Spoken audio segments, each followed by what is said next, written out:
Well,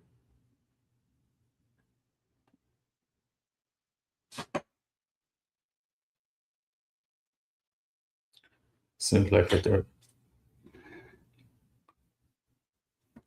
Good evening, and welcome back. Welcome back. If you are here, please join us. Go ahead, pull up on us, and drop your name or comment where you're checking in live from, the city or state you're checking in from.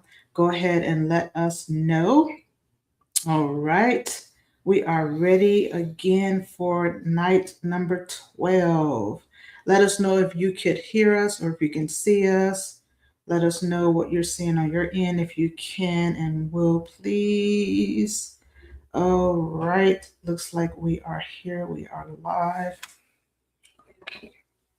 All right, wonderful. So, welcome back to day 9 of our 16 principles, marriage principles from 16 years series. As we celebrate 16 years of marriage, we are sharing one principle every day that has helped to shape our marriage relationship.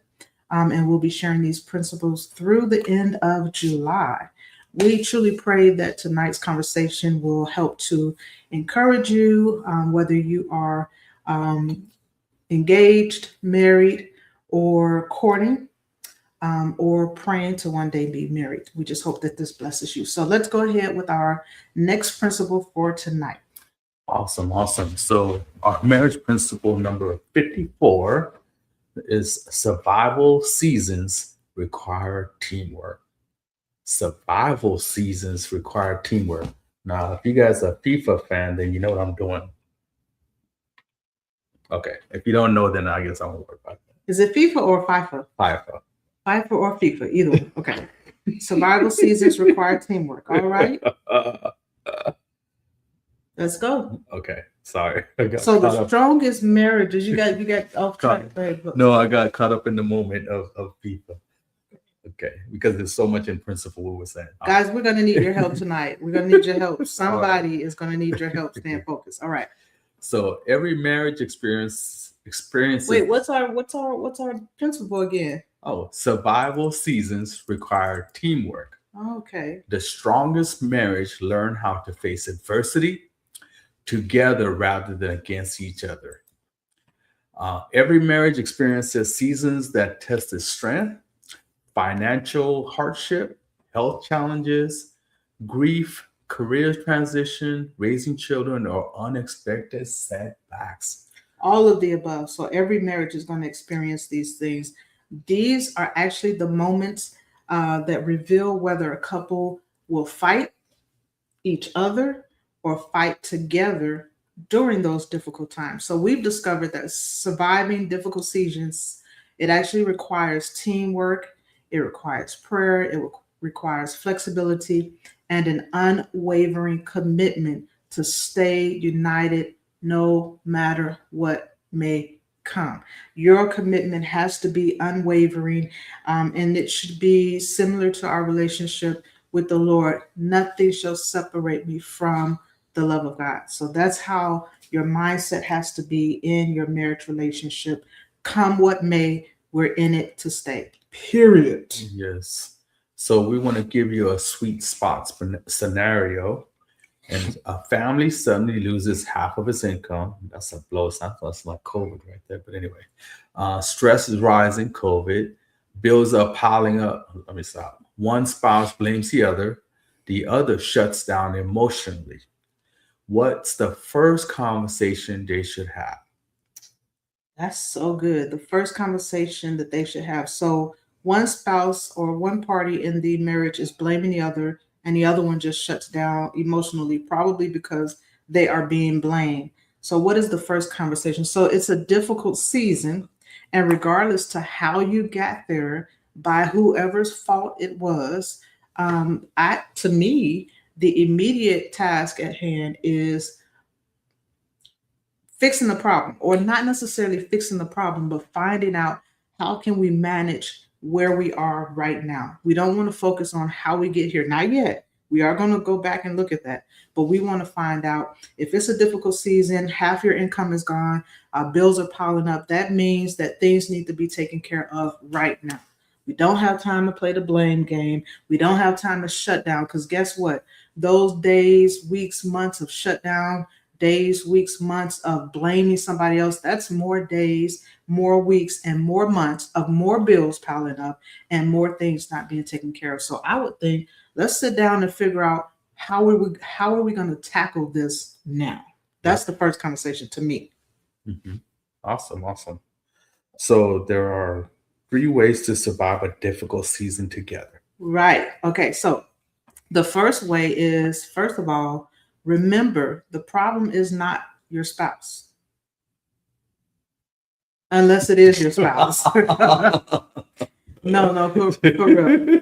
If there is a challenge and the problem on the table, 9 times out of 10, the problem and the challenge is not actually your spouse. They may be a part of it, but there's something else going on, and you want to fight the problem, not your spouse. You want to fight the problem. You want to tackle the problem together.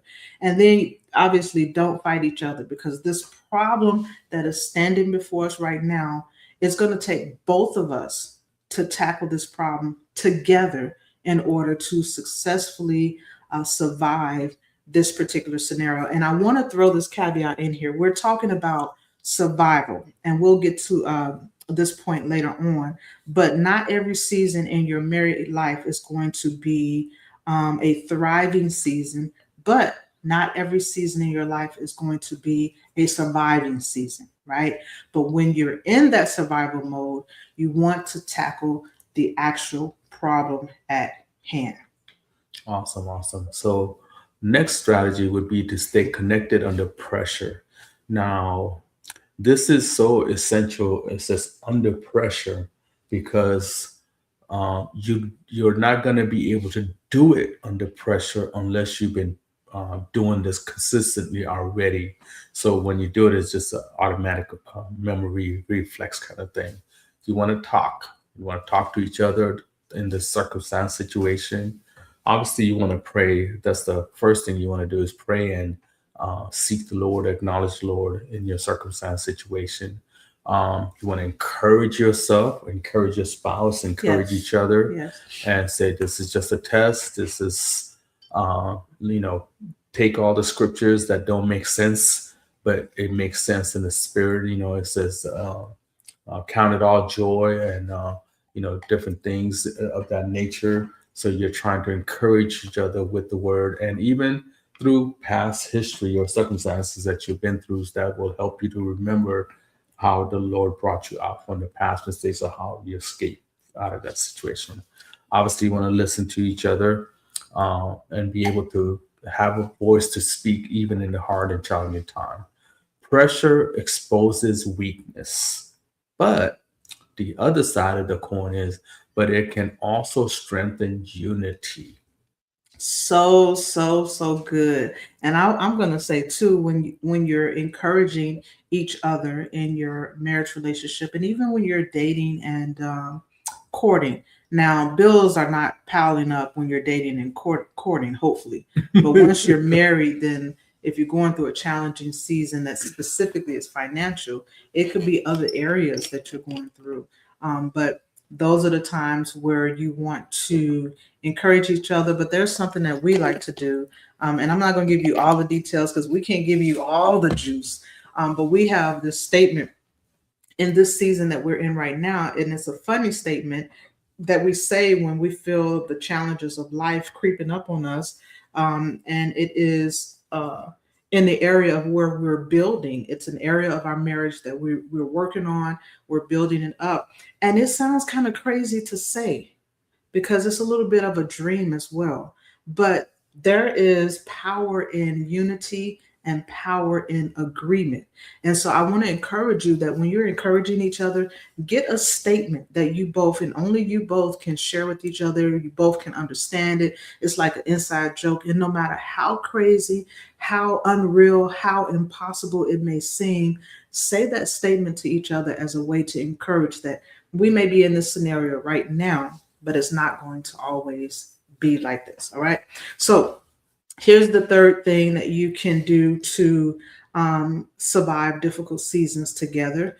It's basically keep hope alive, right? It's keep hoping, keep believing, keep trusting. I love that you said, think about something that you survived in the past. Mhm. And Yeah. remember that if you can survive the things in your past, then surely you can get past this as well. So, as you're keeping hope alive, every season has an expiration date, Thank you, Lord. and that is biblical. There is no season, even in our natural life, there is no season, none that lasts forever.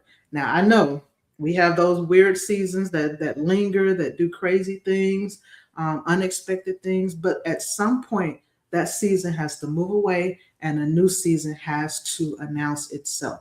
Now, also keep hope alive. Don't make permanent decisions during temporary storms. Some of us, we get so in our emotions, in our feelings, we get so discouraged and we forget what God can do based on what he's done before. And then we want to jump ship. We want to give up. We want to run out. We don't want to fight, but we want to fight.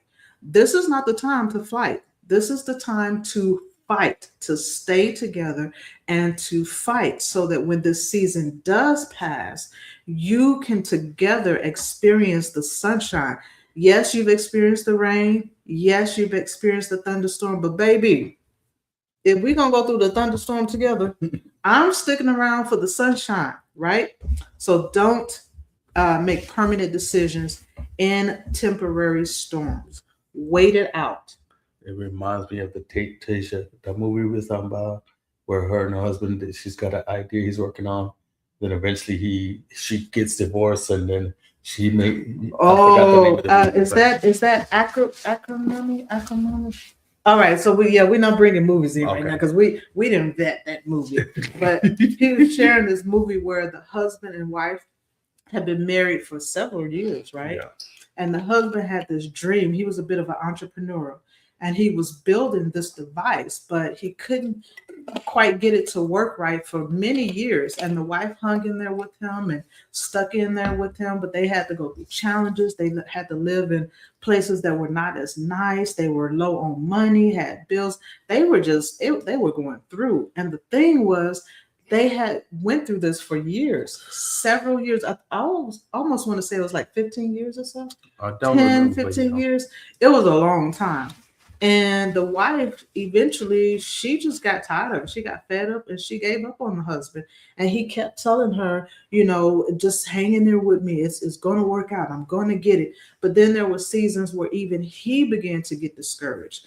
And so when she made up her mind that she was done, boy, why did she do that? Because, honey, when I tell you there's something that I've learned over the last several years about consistency. Sometimes the success is not in your wit or your smart or your intelligence, although that's needed. But sometimes the success hits when you keep on doing, you keep knocking at it. And this man had been knocking at this device for years and years and years until finally it became something broke. Mm-hmm. That season of struggle was over for that man. But guess what? Sister girl did not experience the sunshine. And he had promised her, when this works out, I'm going to buy you a mansion, a penthouse mansion in the top of a high rise. He had promised her all of these things. And because she gave up on him, she gave up on the marriage. It was too much.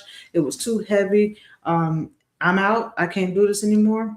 When he did hit that success, everything that he promised her, he did.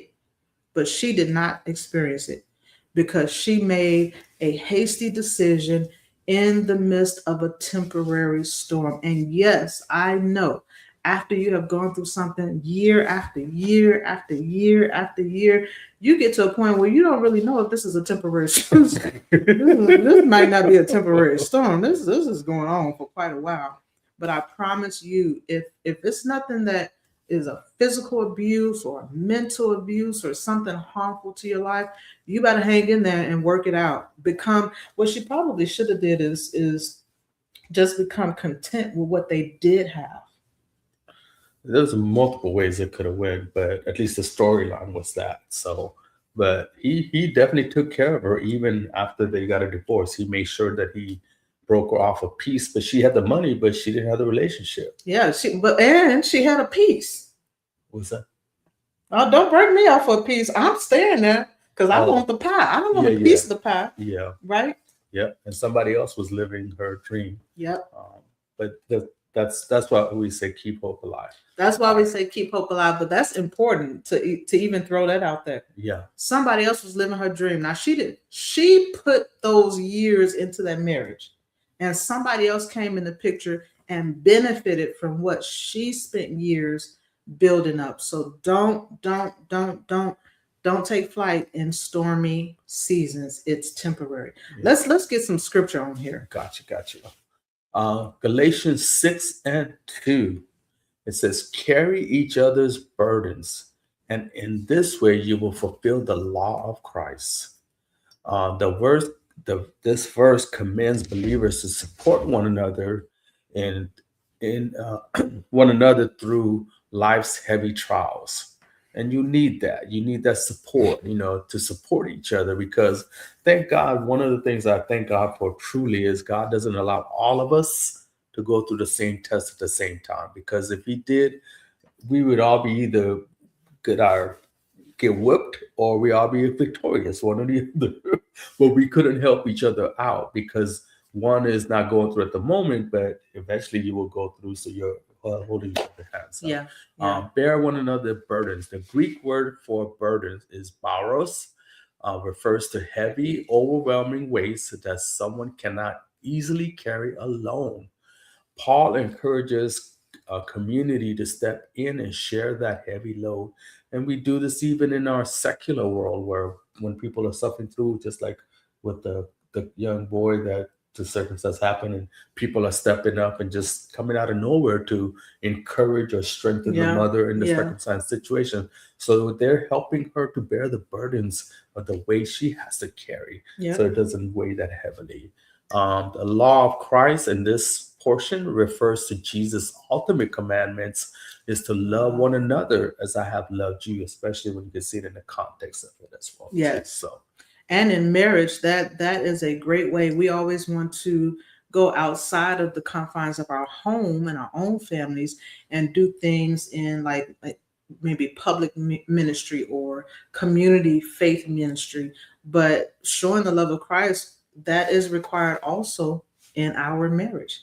And he says the law of Christ is that we love one another as He loved you. And so in marriage, the husband is to love the wife as Christ loved the church, and then the wife is to love her husband as well. And so that's an opportunity during those hard times. And you notice the burden is not. This is not no typical. I'm going through a rough season or I'm going through a test. No, this is when those burdens are so heavy you feel like you are going to break. Have we ever been through those type of seasons? Lord help us. Ooh. I am prophesying or testifying or however you want to say it. One thing that we have learned through the test is a couple of things I think about. One is that I find no fault in Him. When it comes to God, I find no fault in Him. I don't care what the circumstance situation is. I find no fault in Him. Nor am I looking for any faults either, right? Yeah. And one songwriter wrote, "He can't do no wrong." God cannot do no wrong because I love how He's the only one that can take our, as Romans 8:28 says, and we know that all things work together for the good of them that love God are called according to His purpose. And when I look at Adam and Eve, even through their marital relationship or the circumstances they went through, and look at we are here. And then when you look at Job and his wife, the same wife that had this struggle, but she's the same one that gave him 7 more kids. As far as I know, I could be wrong. At least so it was the same woman, but it's the same person that God used. So she stuck it out with him, and she got the reward as well as he did. So, but yeah. Absolutely. Yeah. So let's keep going. I think we pushed the point that challenges will come in those overwhelming seasons that feel like, oh my God, This is never going to end. This is never going to get better. We promise you, it is not normal, even for, how do I want to frame this? It is not normal for you to stay in the same season forever. That is nearly, I want to say it's impossible. You may the seasons may change, but you may not change, and you don't want that, right? The seasons may change, and you may be, but you're still so residual. I was trying to be Resistant or no stuck. residual Oh, from yeah, your from yeah, your leftover. residual from what you went through. It Yeah. has traumatized you, that has completely transformed you into the negative side instead of the Yeah. positive side. So yeah, your test is over, but you're still, living in a sense that you're still in that test. So that's not what God wants in that situation. For the Absolutely. couples, it's like your circumstances delivered you, but your mind is not there to receive the deliverance. Yeah. But God You wants you didn't to grow. you didn't learn from it, or you didn't Yeah. grow, or you didn't mature into the other side of what God has for you to have, because He always allows, no matter how bad it is, and I can't even tell you how bad, maybe you may be able to tell me, but how bad it is, God can take it and turn it in. He's the potter and we're the clay. He's the husbandman who cuts up stuff, and so He can do, if you can just trust Him. And I mean, if you don't, cry out and say, Lord, help me, I believe it. Help my unbelief. Yeah, yeah. Help me to hold on. So good. So let's go ahead and give some strategies. I want to tell that one story about, but I can't tell the part of the story without the whole story, so I might have to skip it. But we do have a way for you guys to get some of our deep, dark stories of actual scenarios. But that one story about the suitcase that I threw out the car that one time. Yeah. We'll share some of that later. Some of the stories we can't share right here. We have to share that with you privately. But yes, here are some strategies for couples that want to remain united in tough times, and for couples who don't want to remain united in tough times. This may more so be for you. Let us help you out.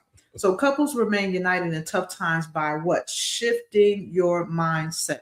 Your mind has to be transformed, because even in marriage, it is not always about you.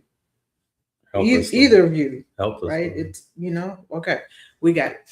So your mindset has to be shifted to a us, that's us, versus the problem, right? Instead of assigning blame, resilient couples use shared language to describe the stress. So I feel like, I'm overwhelmed, babe. I don't know how to handle this. Instead of assigning blame, you're going to use your words, your adult words, to share how you're feeling, even when you're stressed. You're going to maintain emotional safety through active listening. So when I'm sharing how I'm feeling, my husband is actively listening, and offer consistent, small gestures of care, right? So as couples, I can't be sharing how I'm feeling and you just looking at me like I'm crazy with nothing to share.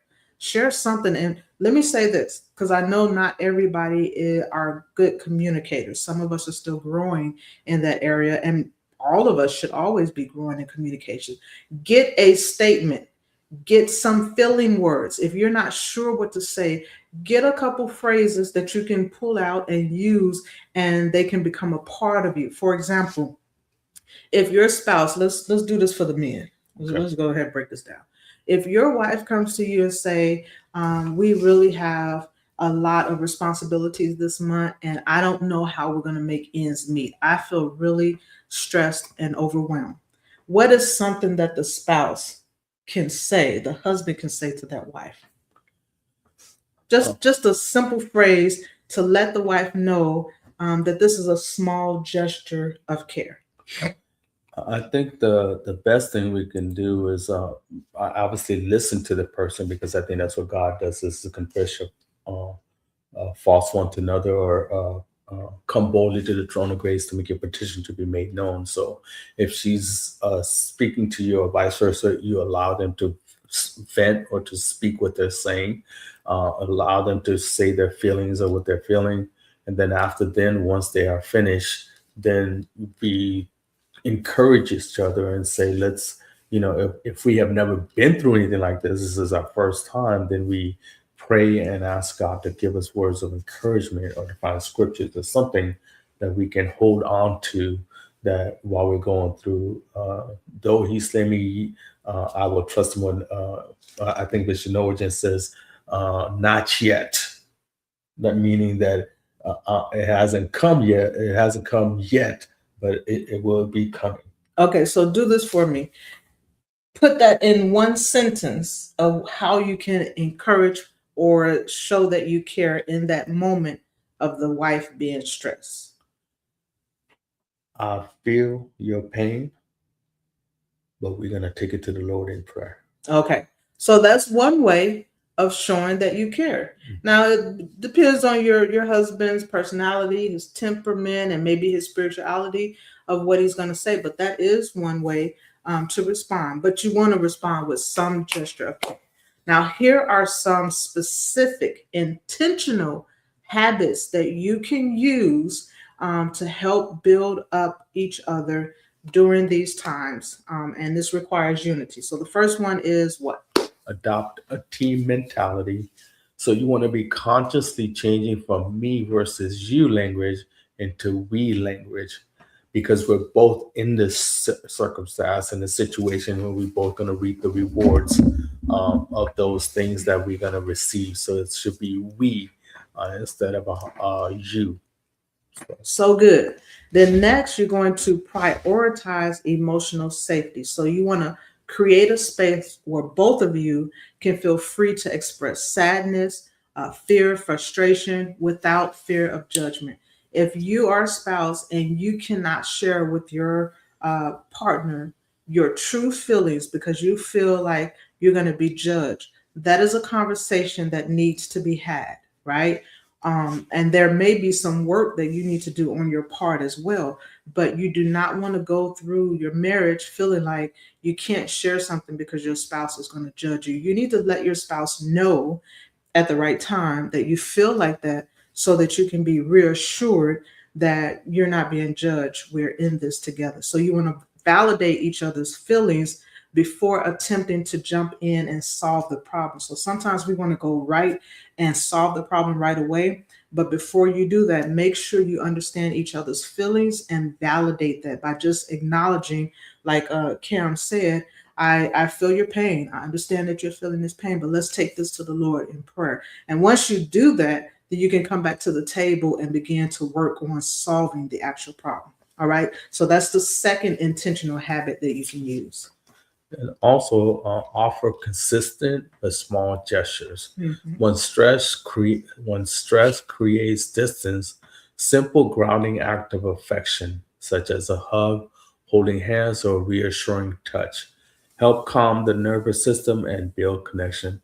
And especially when you know your spouse and their love language, Oh, yes. that may Yes, even that's help good. even more. Yes. I was looking at this reel and where the spouse is mad at she's mad at her spouse, but her love language is touch. But the other person is, distant from them, but her language of confirmation is that you touch her, even though you're angry. We're touching the right way, a nice way. Yeah, touch. So, because that's the love language, it's Yeah. touch or affection, should I Yes. say, right? So yeah. So good, so good. So yeah, offer those small gestures, and they need to be consistent. Yeah. Another one would be, and what number is this one? So we did 1, 2, 3. Number 4 is, and we have 5. So number 4 is practice grace and forgiveness. And notice that it says practice grace and forgiveness. So you want to acknowledge that stress causes people to withdraw or become irritable. So when life is life, and it sometimes affects how we respond, how we react in many cases as well. So we have to extend patience to the other spouse. And I want to just acknowledge my husband in this moment. He is probably the most patient person I know on the face of this earth. And I am probably the least patient person on the face of the earth.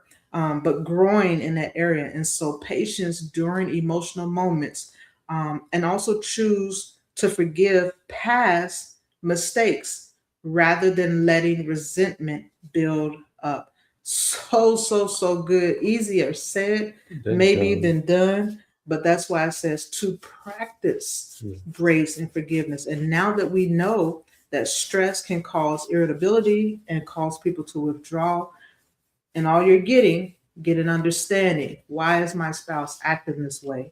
Can I extend some extra grace and forgiveness to help them through this? All right, last one. So I love this one because it says lean on support system. This is so awesome because when you got married, there were people that were on your side. They were cheering you on, encouraging you, pushing you, and guiding you and stuff. Now that you are married, and these circumstances and these situations are coming, now you want to lean upon them because they have proven themselves.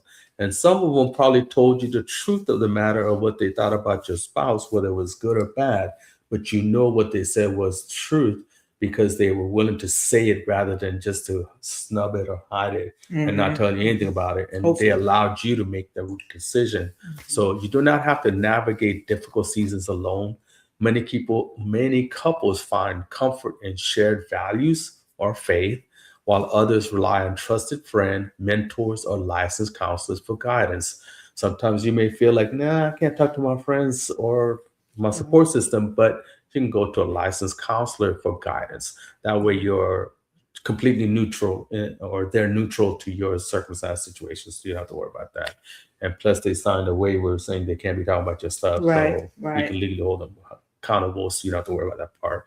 But you can explore options and locate resources through the platform. Yeah, and so what you don't want to do is you don't want to act like you and your spouse is an island to themselves and nobody understands, nobody can help you. There are 7,000 more that have been through the same thing and have survived and now thrive. So you want to afford yourselves the opportunity to glean and gain wisdom from your trusted circle, whoever that may be. So do not cut yourselves off. Do not go and, you're both mad at yourselves for a week or mad at each other for weeks and months at a time and have talked to nobody. You don't want to do that because things are only going to fester. And before you know it, instead of having one problem, you're going to have 10 problems now. All right. So let's just go do a practical challenge. Sure. So ask your spouse one simple question this week. How can I help carry your burden right now? Then follow through with one practical act of support. So good. Please take this challenge to heart, implement it, and do it right away. Well, look at the time. That's our time, guys. I'm trying to make sure we don't go over. Once again, thank you so much for joining us on day 12 of our 16 marriage principles from 16 years, where we truly hope this conversation tonight has been an encouragement to you, and we want you to join us. We have 4 more days to go, so we'll be back tomorrow with yet another principle that has helped to shape our marriage and continues to shape our marriage over the last 16 years, going into our 17th year. What? So you guys have a blessed evening until we see you on tomorrow. Love you. God bless.